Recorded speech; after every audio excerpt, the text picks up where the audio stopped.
हमारे ऋषि मुनियों का कहना है कि आप चाहें तो हवा में तैर सकते हैं, पानी पर चल सकते हैं, पूरी दुनिया जीत सकते हैं, लेकिन अपने मन की चाल समझना इन सब कामों से कठिन काम होता है। आपने कभी ख्याल किया होगा कि आप जो काम करना चाहते हैं आपका मन उससे उल्टा काम करता है। उदाहरण के लिए, अगर आप सिगरेट पीना छोड़ना चाहते हैं, आप खुद से दृढ़ निश्चय भी लेते हैं, लेकिन कुछ ही समय बाद आपका मन आपको खींचकर वापस उसी सिगरेट के पास लाकर खड़ा कर देता है। और ये बात सिर्फ सिगरेट पर लागू नहीं होती। हमारे जीवन में, हम सब के जीवन में बहुत सारे ऐसे काम होते हैं, ऐसी आदतें होती हैं जिन्हें हम छोड़ना चाहते हैं, लेकिन हम चाहकर भी उन आदतों को छोड़ नहीं पाते हैं। लेकिन अगर हम प्रयास करके अपने मन के दृष्टा बन जाते हैं, उसके साक्षी बन जाते हैं, तो हम अपने मन की चाल को पकड़ सकते हैं। और अगर एक बार हमें अपने मन की चाल पकड़ में आ जाए तो फिर हम कोई भी आदत छोड़ सकते हैं, या फिर इसके उलट कोई भी आदत अपना सकते हैं, जैसे कि ब्रह्म मुहूर्त में उठने की, या फिर कोई भी ऐसा काम जिसे करने में हमें आलस्य आता है, क्योंकि हमारी आदतों के पीछे मूलभूत बिंदु हमारा मन ही होता है और हम उसे ही नजरअंदाज करके चलते रहते हैं और बाद में पछताने के सिवाय हमारे पास कोई चारा नहीं बचता। आज की जो बोध कहानी मैं आपको सुनाने जा रहा हूं, उसमें आपको कुछ ऐसे तरीके पता चलेंगे जिससे कि आप अपने मन की चाल को भली भांति पकड़ सकते हैं, उसको जान सकते हैं, उसका निरीक्षण कर सकते हैं और उसके बाद अपनी आदतों में बदलाव कर सकते हैं। एक बार एक वाचाल शिष्य एक गुरु के आश्रम में शिक्षा ग्रहण करने के लिए आया हुआ था। वो शिष्य अपने गुरु की बात कम सुनता था, लेकिन अपनी बात बताने में वो बहुत उत्सुक रहता था। एक दिन गुरु ध्यान पर चर्चा कर रहे थे। ध्यान किस प्रकार किया जाता है और ध्यान का क्या महत्व होता है, इसी पर चर्चा चल रही थी। आश्रम के सभी शिष्य मौन होकर अपने गुरु की बातों को सुन रहे थे। गुरु उनको समझा रहे थे कि आप किसी भी प्रकार का ध्यान करते हो, लेकिन ध्यान की गहराइयों में जाने के लिए आपको अपने मन के अंदर प्रेम जागृत करना होगा। ध्यान करते समय आपको निरंतर अपने मन का निरीक्षण करना होगा कि आपके मन के अंदर किस प्रकार के विचार आते हैं। गुरु अपनी बात पूरी कर पाते इससे पहले ही वो वाचाल शिष्य बीच में ही बोल पड़ा। उसने कहा, गुरुजी, मैं बहुत दिनों से अपने मन का निरीक्षण कर रहा हूँ। मैं हर आने जाने वाले विचार को बड़ी गहराई से देखता हूँ, समझता हूँ, लेकिन उसके बावजूद मेरे मन की आदतों में कुछ बदलाव नहीं आ रहा है। मैं अक्सर सुबह देरी से उठता हूँ और रोज रात को मैं यही सोचकर सोता हूँ कि मैं सुबह जल्दी उठूंगा, जल्दी उठकर ध्यान करूंगा, अपने मन का निरीक्षण करूंगा, लेकिन मैं ये कर नहीं पाता हूँ। मैंने अपने साथी शिष्यों से भी इस बारे में चर्चा की, लेकिन उनके पास भी इसका कोई जवाब नहीं है। इस आश्रम में कोई एक दूसरे से बात ही नहीं करना चाहता। सब लोग चुपचाप रहते हैं, कोई चर्चा नहीं होती। ऐसे हम अपने मन को कैसे समझ पाएंगे, उसका निरीक्षण कैसे कर पाएंगे? जब तक हम अपने मन के विचारों का, अपने मन की आदतों का एक दूसरे के सामने जिक्र नहीं करेंगे, उसकी चर्चा नहीं करेंगे, उस पर बहस नहीं करेंगे, तब तक हम चुप रहकर अपने मन को कैसे समझ पाएंगे? कृपया करके इन सभी शिष्यों को समझाने की कृपा करें कि कम से कम एक दूसरे से अपने मन की बात साझा तो करें। उनके मन में क्या विचार चलते हैं, ध्यान में उनके अंदर क्या बदलाव आता है, वो क्या महसूस करते हैं ध्यान करते वक्त। कम से कम आश्रम में इन बातों की तो चर्चा होनी चाहिए। गुरु ने उस वाचाल शिष्य से पूछा कि तुम दूसरों के मन की बात क्यों जानना चाहते हो? उससे तुम्हारा क्या फायदा होगा? क्या तुम्हें आत्मनिरीक्षण करने के लिए दूसरे के मन के विचार जानना जरूरी है? उनके मन में क्या चलता है, इससे तुम्हारा क्या फायदा होगा? क्या तुम मुझे इस बात का उत्तर दे सकते हो? वाचाल शिष्य ने अपने गुरु से इस प्रकार के उत्तर की अपेक्षा नहीं की थी। उसने सोचा कि बात तो गुरुजी ठीक कह रहे हैं, इससे मेरा क्या फायदा होगा? अगर मैं दूसरे के मन की बात जान भी लूंगा या फिर दूसरों के सामने अपने मन की बात बता भी दूंगा, तो उससे मेरा क्या फायदा होगा? क्या मैं अपने मन को समझ पाऊंगा? वो वाचाल शिष्य अपने ही द्वारा किए गए प्रश्न में उलझ चुका था। उसके पास इसका कोई उत्तर नहीं था, लेकिन फिर भी उसने दूसरे शिष्यों के सामने अपनी बात को ऊंचा दिखाने के लिए गुरुजी से कहा कि गुरुजी, अगर हमें ये पता चल जाएगा कि दूसरे के मन में क्या विचार चलते हैं और उन विचारों का वो ध्यान में जाकर किस प्रकार निरीक्षण करते हैं, तो इससे तो हमें भी ध्यान लगाने में आसानी रहेगी। हम भी अपने ध्यान में उसी प्रकार अपने विचारों का निरीक्षण कर पाएंगे, अपने मन को समझ पाएंगे। क्या आपको नहीं लगता कि गहरा ध्यान लगाने के लिए किन बातों का ध्यान रखा जाए, किस प्रकार अपने मन का निरीक्षण किया जाए, इस बात की चर्चा करने से दूसरे शिष्यों का भी भला हो सकता है। गुरुजी ने उससे पूछा कि मान लो कोई शिष्य गहरा ध्यान लगा पाता है और अगर वो तुम्हें अपनी मनोदशा बता भी दे कि किस प्रकार वो अपने मन का निरीक्षण करता है, अपने विचारों का निरीक्षण करता है, तो तुम्हें क्या लगता है कि ये जानकर तुम भी गहरे ध्यान में उतर पाओगे? अगर तुम ऐसा सोच रहे हो तो मैं तुम्हें एक बात बता दूं कि तुम अपने ही मन के बनाए हुए जाल में खुद फंस जाओगे। अगर तुम्हें कोई ऐसी प्रक्रिया पता चल गई कि गहरे ध्यान में किस प्रकार प्रवेश किया जाता है, तो तुम्हारा मन उसी प्रक्रिया का अनुसरण करने की कोशिश करेगा। तुम वर्तमान में उपस्थित होकर अपनी मनोदशा नहीं समझ पाओगे, बल्कि तुम्हारा मन तो उस प्रक्रिया के विचारों में उलझा रहेगा। तुमने अपने मन को एक काम दे दिया करने के लिए और तुम्हारा मन उसी काम को करता रहेगा। तुम भी उस काम में सम्मिलित हो जाओगे, तो तुम अपने मन का निरीक्षण किस प्रकार कर पाओगे? क्योंकि तुम तो खुद अपने मन के साथ सम्मिलित हो गए, तुम तो खुद अपने मन के साथ एक हो गए। गुरुजी ने बताया कि तुम अपने मन को तभी समझ सकते हो जब तुम अपने मन से अलग हटकर अपने मन को देख पाओ, अपने मन की चाल को दूर से खड़े होकर समझ पाओ। जिस भी विषय को या जिस भी चीज को तुम्हें समझना हो, तुम्हें उसे अलग होकर देखना होगा। अगर तुम उसके साथ एक हो गए तो तुम उसको कभी नहीं समझ पाओगे, तुम उसके साथ सम्मिलित हो जाओगे। जिस प्रकार तुम अपने विचारों को समझने की कोशिश करते हो, लेकिन विचारों को समझते समझते तुम अपने ही विचारों में खो जाते हो, कभी अनुभव किया है तुमने? शिष्य ने हाँ में सर हिलाते हुए कहा कि गुरुजी, जब भी मैं अपने विचारों का निरीक्षण करने लगता हूँ तो ऐसा ही होता है, मैं अपने ही विचारों में खो जाता हूँ। कुछ समय बाद मुझे ध्यान में आता है कि मैं अपने विचारों का निरीक्षण कर रहा था, तो उसके बाद मैं फिर से अपने विचारों का दृष्टा बन जाता हूँ, उनका साक्षी बनने की कोशिश करने लगता हूँ। लेकिन कुछ समय बाद मैं फिर से अपने विचारों के साथ एक हो जाता हूँ।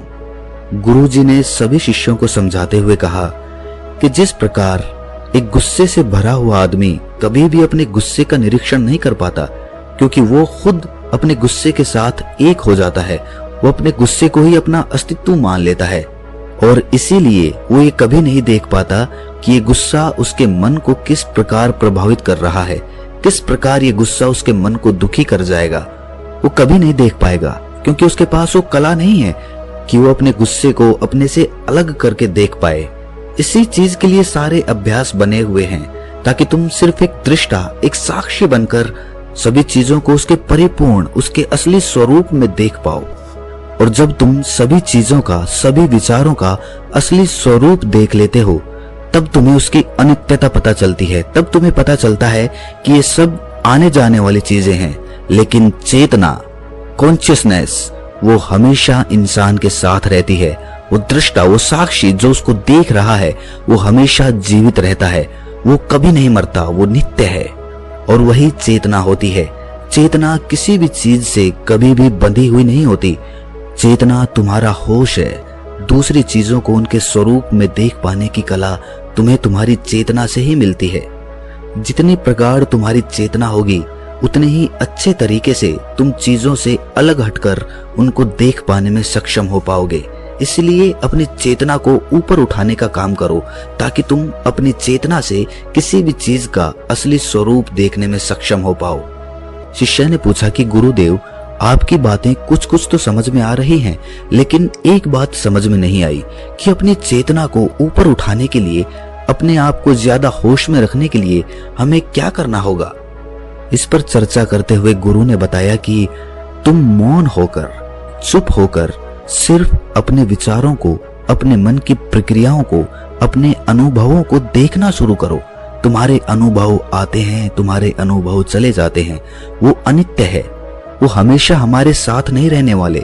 लेकिन हमारा मन उन्हीं अनुभवों को पकड़ने की कोशिश करता रहता है। जब तुम्हें कोई अच्छा अनुभव होता है तो तुम्हारा मन चाहता है कि तुम्हें बार बार वही अनुभव हो, और उसी अनुभव को लेने के चक्कर में तुम्हारा मन तुम्हें फंसाता चला जाता है। तुम्हारी चेतना तुम्हारे मन के अधीन हो जाती है। वही होता है एक सिगरेट पीने वाले के साथ, वही होता है एक शराब पीने वाले के साथ, और वही होता है हर बुरी आदत अपनाने वाले के साथ, कि उसकी चेतना उसके मन की गुलाम हो जाती है। अगर तुम अपनी चेतना को अपने मन से आजाद करना चाहते हो तो सबसे पहले मौन रहना सीखो, चुप रहना सीखो। तुम्हारे ज्यादा बोलने की आदत, दूसरों से उनके अनुभव सुनने की आदत तुम्हारे मन को और ज्यादा भर देगी। लेकिन अपनी चेतना को आजाद करने के लिए तुम्हें अपने मन को खाली करना सीखना होगा। जब तुम अपने मन को खाली करोगे तब तुम्हें अपनी चेतना का असली स्वरूप दिखाई देगा। तब तुम्हें पता चलेगा कि मौन रहकर, चुप रहकर अपनी चेतना को कैसे ऊपर उठाया जाए, कैसे हमेशा चैतन्य रहा जाए। चैतन्य रहना ही हमारा असली स्वरूप होता है, लेकिन हम उसे भूल चुके हैं अपने मन के अधीन होकर। इसीलिए अपनी चेतना को अपने मन से छुटकारा दिलाना होगा। इसके लिए तुम चुप रहकर अपने मन के विचारों को देखना शुरू करो, उसके अनुभवों को महसूस करना शुरू करो। जब तुम अपने मन के साक्षी हो जाते हो, अपने मन के दृष्टा हो जाते हो, उसे देखने वाले हो जाते हो, तब तुम्हें पता चलता है कि तुम्हारे मन में एक विचार जाता है तो दूसरा आ जाता है, दूसरा जाता है तो तीसरा आ जाता है। और इस प्रकार जिस तरह सड़क पर भीड़ चल रही होती है, लोगों का हुजूम चल रहा होता है, एक आदमी जाता है तो दूसरा आता है, दूसरा जाता है तो तीसरा आता है, उसी प्रकार हमारे मन की भूमि में अनेकों अनेक विचार आते और जाते रहते हैं। लेकिन धीरे धीरे हम उनसे जुड़ते नहीं हैं, उनके साथ बहने नहीं लग जाते, उनके साथ खो नहीं जाते, बल्कि उनको साक्षी होकर बस देखते रहते हैं। और देखते देखते धीरे धीरे उस सभी विचार विलीन होने लगते हैं और उसके बाद हमारे मन की भूमि पूरी तरह से खाली हो जाती है। और अब हमें पहली बार अपने चैतन्य होने का पता चलता है। हमें पता चलता है कि हमारी चेतना ही हमारा असली आनंद है, वही हमारा स्वरूप है। और उसके लिए अपने मन की भूमि से खरपतवार हटानी जरूरी होती है। उसके लिए मेहनत नहीं करनी, बस उन विचारों को देखते रहना है। एक विचार जाता है तो दूसरा आता है, दूसरा जाता है तो तीसरा आता है। बस देखते रहो, देखते रहो, साक्षी बने रहो, दृष्टा बने रहो। और देखते देखते वो विचार विलीन हो जाते हैं। लेकिन इसके लिए तुम्हें चुप रहकर अभ्यास करना होगा। चुप रहकर अपने विचारों का आत्मनिरीक्षण करना होगा, अपने मन की भावनाओं को समझना होगा। कब तुम्हें गुस्सा आता है, कब तुम्हें खुशी होती है, उसे अलग खड़े होकर देखना होगा। जब भी हमें गुस्सा आता है या खुशी होती है या किसी से घृणा होती है तो हम तत्क्षण उत्तेजित हो जाते हैं और उत्तेजना की वजह से ही हम उन भावनाओं को अलग होकर देख नहीं पाते हैं। लेकिन अगर हम उत्तेजित ना हों, शांत रहें, शिथिल रहें, तो हम अपने मन की भावनाओं को समझ सकते हैं, उनको जान सकते हैं। और जब हम अपने मन की भावनाओं को जानने लगते हैं तब हमें पता चलता है कि कोई भी भाव हमेशा नहीं रहता। एक भाव जाता है तो दूसरा चला आता है। खुशी हमेशा नहीं रहती, दुख हमेशा नहीं रहता, गुस्सा हमेशा नहीं आता, घृणा हमेशा नहीं होती। जब इन बातों को हम समझने लगते हैं तो ये सारे भाव हमारे अंदर से विलीन होने लगते हैं और सिर्फ एक प्रेम, एक आनंद हमारे अंदर बच जाता है। उसे ही हम परमानंद कहते हैं और वही हमारा असली स्वरूप होता है। इसीलिए अपने मन की चाल में तुम खुद मत फंस जाना। अपने मन की चाल को दूर खड़े होकर बस देखते रहना और देखते देखते वो चाल, तुम्हारा मन पूरी तरह से विलीन हो जाएगा। और जब कोई मन नहीं बचेगा तभी हम हर चीज में अपना मन लगा सकते हैं, हर काम को पूरे ध्यान पूर्वक कर सकते हैं। असल में मन का विलीन होना ही ध्यान में प्रवेश होता है। जब तक हमारा मन हावी होता है तब तक हम ध्यान में प्रवेश नहीं कर पाते, क्योंकि हमारा मन करेगा तब हम ध्यान करेंगे और जब हमारा मन नहीं करेगा तब हम ध्यान नहीं करेंगे। और ऐसा हर काम में लागू होता है। लेकिन एक बार अगर हमारा मन विलीन हो जाता है तो हम हर काम में ध्यान लगा सकते हैं और ध्यान ही हमारा असली स्वरूप बन जाता है, वही चेतना बन जाती है। इस ज्ञान भरी चर्चा को सुनकर सभी शिष्य प्रसन्न हो गए, लेकिन गुरु ने उन्हें चेतावनी देते हुए कहा कि तुम प्रसन्न हो रहे हो, ये भी तुम्हारे मन की एक भावना है। तुम्हें ये बातें सुनने में मजा आ रहा है, इसीलिए तुम प्रसन्न हो रहे हो। लेकिन ये बातें हमेशा कोई तुम्हें नहीं सुनाएगा और इसी वजह से तुम्हारा मन हमेशा प्रसन्न नहीं रह पाएगा। अगर तुम्हें असली आनंद की खोज करनी है, ऐसी प्रसन्नता हासिल करनी है जो कभी विलीन ना हो, तो तुम शांत होकर, मौन होकर, भावना रहित होकर अपने विचारों और अपनी भावनाओं को देखना शुरू करो।